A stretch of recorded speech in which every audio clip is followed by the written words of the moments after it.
Big O Notation é um conceito muito importante dentro da ciência da computação, que é usado para determinar a velocidade ou memória que um algoritmo usa para ser executado, isso com base no tamanho do input, representado por n.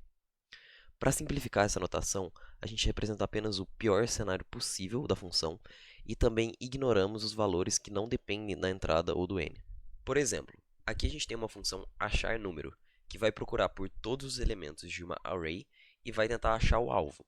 Se esse alvo for encontrado, a gente vai retornar um console.log e, se ele não for encontrado, não vai fazer nada. Se a gente usasse uma array de, por exemplo, 10 números e procurasse pelo 10º número, a gente veria o pior cenário possível dessa função, porque demoraria n, ou 10, para a gente conseguir chegar até o nosso número e terminar a nossa função. Também seria o pior cenário possível se a gente tivesse um número inexistente, por exemplo, 101, porque ele iria de 1 a 10 e não acharia. Então não aconteceria nada, mas teria passado por toda a array.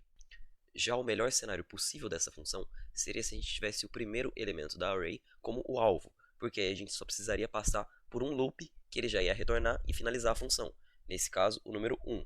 Mesmo assim, a gente não considera esse caso, porque a gente só quer saber o pior cenário possível, porque a gente não tem como prever o que o usuário ou o que o programa vai querer. Então a gente tem que sempre esperar pelo pior e trabalhar para que esse pior seja o menor tempo possível. Então essa função continua tendo um big O de n, n sendo o tamanho da array. Agora você vai aprender a classificar os algoritmos com base no Big O Notation, começando pelo tempo constante, O de 1. Quando a nossa função não depende do tamanho do input para ser executada, por exemplo, nesse console.log, onde a gente alerta uma string que, mesmo se ela tiver 10 ou 100 caracteres, o tempo vai ser razoavelmente idêntico, isso se chama tempo constante ou O de 1.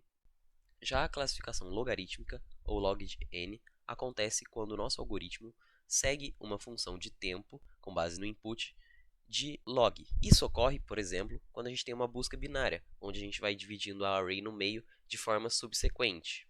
Isso é bom porque a função logarítmica não cresce muito quando o n cresce. Por exemplo, quando a gente tem um n de tamanho 2000 e um n de tamanho 1000 numa busca binária, a gente só teria uma diferença de uma execução a mais, ao contrário de uma busca linear, onde a gente teria 1000 execuções a mais. A execução linear acontece quando o número de execuções da função é correspondente ao n, ou o tamanho do input. Por exemplo, nessa função de alertar n vezes, que quanto maior for o n, maior vai ser o número de alertas. Também temos a função quadrática, que é o de n ao quadrado, que acontece quando a gente, por exemplo, a gente passa uma vez por cada número do n, e para cada vez que a gente passar nesse número do n, a gente vai passar por todos os outros elementos de n, como acontece nessa função maior soma. A otimização do Big O é algo muito importante, porque ele vai dizer se seu algoritmo vai demorar 1 segundo ou 200 milissegundos para ser executado. Por exemplo, a função achar número tem um O de n, enquanto a nossa função busca binária tem um O de log de n, que em qualquer pior cenário possível vai ser sempre melhor do que o n, porque ele cresce bem menos quanto maior for o tamanho do n.